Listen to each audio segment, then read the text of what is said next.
Hello guys, welcome back to my channel. അപ്പോൾ ഇത് correct date വന്നിട്ട് ഡിസംബർ 28 അപ്പോൾ രാവിലെ തന്നെ വീടിന് പുറത്തിറങ്ങിയപ്പോൾ കണ്ട കാഴ്ചയാണ്. നിറച്ച് ചാമ്പയ്ക്ക പിടിച്ചിരിക്കുകയാണ്.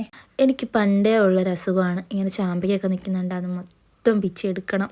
കുറേ അധികം കിളികളൊക്കെ കൊത്തി വീഴിട്ടുണ്ടായിരുന്നേ, കേടുമായിട്ടുണ്ടായിരുന്നു. പിന്നെ നമ്മുടെ റെഡ് പപ്പായയിൽ പൂവൊക്കെ വന്നിട്ടുണ്ടേ, അതൊക്കെ നോക്കി അങ്ങനെ കുറേ ചാമ്പയ്ക്കൊക്കെ പറിച്ചിട്ട് രാവിലത്തെ എൻ്റെ ഡേ സ്റ്റാർട്ട് ചെയ്യും. പിന്നെ നേരെ പോകുന്നത് അന്നത്തെ ദിവസം നൈറ്റ് ആയിരുന്നേ. ഇത് ഞങ്ങൾ നൈറ്റ് എൻ്റെ ഫ്രണ്ട് അഞ്ജനയുടെ വീട്ടിൽ പോയിട്ടുണ്ടായിരുന്നു. അവിടെ നല്ല അടിപൊളിയും മുളകിട്ട മീൻകറിയും സാലഡൊക്കെ കൂട്ടി ചോറ് കഴിച്ചു. പോയ മെയിൻ ഉദ്ദേശം സ്വയം കാണുക, പിന്നെ ഞങ്ങൾക്ക് നാളെ പ്രോഗ്രാമുണ്ട്, അപ്പോൾ അതിൻ്റെ കുറച്ച് സാധനങ്ങൾ എടുക്കണമായിരുന്നു. എന്നിട്ട് വിശപ്പിൻ്റെ കുറച്ച് അസുഖം കൂടുതലാണ്, ഞങ്ങൾ നേരെ പോയത് ലാൻസൺ റെസ്റ്റോറൻറ്റിലോട്ടാണ്. ഇത് നമ്മുടെ തങ്കശ്ശേരിയുടെ നിയർ ബൈ വരുന്നതാണ്. ഞാൻ ഫസ്റ്റ് ടൈമാണ് കേട്ടോ ഇവിടെ വരുന്നത്. ഒരു രക്ഷയില്ല, അടിപൊളി ഫുഡും അടിപൊളി വ്യൂ ആണ്. ഇവിടുത്തെ പുറത്തൊക്കെ ഇരുന്ന് അടിപൊളി വൈബാണ്. പ്രത്യേകിച്ച് ആ ലൈറ്റ് സെറ്റപ്പൊക്കെ ഒന്നും പറയാൻ. ഇവിടെ ഇവർ മെയിനായിട്ട് കുറേ സീ ഫുഡ് ഐറ്റംസ് കൊടുക്കുന്നുണ്ട്. അത് ലൈവായിട്ട് നമ്മുടെ ഇഷ്ടത്തിനനുസരിച്ചിട്ട് അവരത് സെറ്റ് ചെയ്ത് തരും. അപ്പോൾ ഞങ്ങൾ ടോട്ടൽ 4 പേരായിരുന്നേ, ഹരി, ഭദ്ര, അഞ്ജന.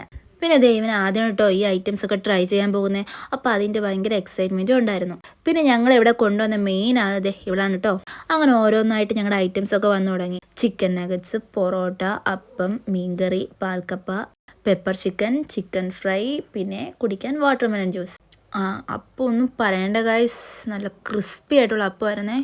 എനിക്ക് ഇത്രയും കഴിച്ചത് ഏറ്റവും ഇഷ്ടപ്പെട്ടത്, നല്ല അടിപൊളിയായിട്ട് തോന്നിയതും ആ അപ്പവും മീൻകറിയാണ് കേട്ടോ, ഒരു രക്ഷയില്ല. പിന്നെ ഈ ചിക്കൻ ഫ്രൈയും. അങ്ങനെ നമ്മുടെ ഹരിക്കുട്ടൻ പാൽക്കപ്പ ട്രൈ ചെയ്യാൻ പോകുന്നതാണേ. അവൻ്റെ ഫസ്റ്റ് ടൈം ആയിട്ടുള്ളൊരു എക്സ്പീരിയൻസ്, അത് ക്യാപ്ചർ ചെയ്യാൻ ഞാനും ഭയങ്കര എക്സൈറ്റഡ് ആയിരുന്നു. അതുകൊണ്ട് ഞാൻ അവിടെ കഴിക്കുന്നതൊക്കെ എടുത്തിട്ടുണ്ടേ. അതിൻ്റെ സൈഡിലൂടെ അഞ്ജനത അപ്പവും മീൻകറിയൊക്കെ ട്രൈ ചെയ്യുന്നുണ്ടായിരുന്നു. അതെടുക്കാൻ പോയപ്പോൾ പെട്ടെന്നൊരു വിളി, ചേച്ചി ഞാൻ പാൽക്കപ്പ എടുക്കുകയാണേ, വീഡിയോ എടുത്തോ എന്ന്. പിന്നെ ഒന്നും നോക്കിയില്ല, അവൻ കഴിക്കുന്നത് ലൈവായിട്ട് തന്നെ എടുത്തു. ആ പാൽക്കപ്പയിലേക്ക് നല്ല മുളകിട്ട മീൻകറി അങ്ങോട്ട് ഒഴിച്ച്, പിന്നെ ഒരു കഷ്ണം മീനും കൂടെ ഇട്ട് അതിൻ്റെ കൂടെ കൂട്ടി പിടിക്കുമ്പോൾ ടേസ്റ്റ് ഉണ്ടല്ലോ. പിന്നെ ഒരു കാര്യം പറയാം, പാൽക്കപ്പ കുറച്ച് തണുത്തിട്ടുണ്ടായിരുന്നു, അതുകൊണ്ട് എനിക്കത്ര ഇഷ്ടമായില്ല. പക്ഷെ നല്ല ടേസ്റ്റ് ഉണ്ടായിരുന്നു. അപ്പോൾ അതിൻ്റെ സൈഡിൽ കൂടെ അടുത്ത ആൾ, ഇതെടുക്കേ, ലൈമൊക്കെ ആ ചിക്കൻ ഫ്രൈയിൽ ഒഴിക്കുന്നതാണേ. അങ്ങനെ ഡെക്കറേഷൻ പരിപാടിയെല്ലാം കഴിഞ്ഞിട്ട് കഴിക്കാൻ പറഞ്ഞു. അവൻ കഴിക്കുന്നുണ്ടിട്ട് എനിക്ക് നല്ല വിശക്കുന്നുണ്ടായിരുന്നു. ഇനി അവൻ കഴിക്കുന്നതിൻ്റെ ഒപ്പീനിയൻ അവൻ്റെ വരിൽ തന്നെ കേൾക്കാം നമുക്ക്.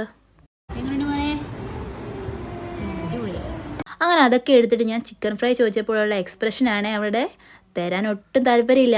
എന്നിട്ടൊരു പുച്ഛത്തോടൊക്കെ തന്നു. എന്നിട്ട് ഞങ്ങൾ ഓരോന്നായിട്ട് ട്രൈ ചെയ്യാൻ തുടങ്ങി. ഞാൻ എടുത്തത് അപ്പവും മീൻകറിയാണേ.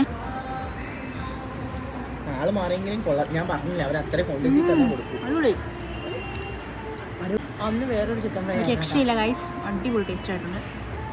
ചിക്കൻ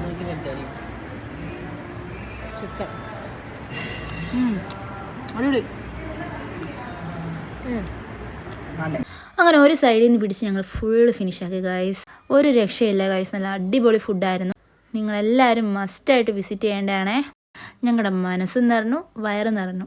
അങ്ങനെ ഫുഡ് കഴിച്ച് ഇറങ്ങാൻ നേരത്താണേ ബുക്സിൻ്റെ ഈ ഒരു സെക്ഷൻ കണ്ടു. അതെല്ലാം കഴിഞ്ഞ് പുറത്തിറങ്ങിയപ്പോഴോ ഫുള്ളി ഒരു ക്രിസ്മസ് ന്യൂ ഇയർ വൈബ് തന്നെയാണേ. അവരുടെ ഡെക്കറേഷൻസും ലൈറ്റ് സെറ്റപ്പും എല്ലാം അടിപൊളിയായിരുന്നു. അങ്ങനെ അവിടെ നിന്ന് കുറേ ഫോട്ടോഷൂട്ടൊക്കെ ചെയ്തതിന് ശേഷം ഞങ്ങൾ പയ്യെ അവിടെ നിന്ന് തിരിച്ചു. കാരണം പിറ്റേന്ന് രാവിലെ മോർണിംഗ് ഞങ്ങൾക്ക് 4:30 പ്രോഗ്രാമിൽ പോകേണ്ടതാണേ. അപ്പോൾ എൻ്റെ ഒരു വ്ളോഗ് ഇത്രയൊക്കെ ഉള്ളൂ. എല്ലാവർക്കും ഇഷ്ടപ്പെട്ടെങ്കിൽ ലൈക്ക് ചെയ്യണേ. ബൈ.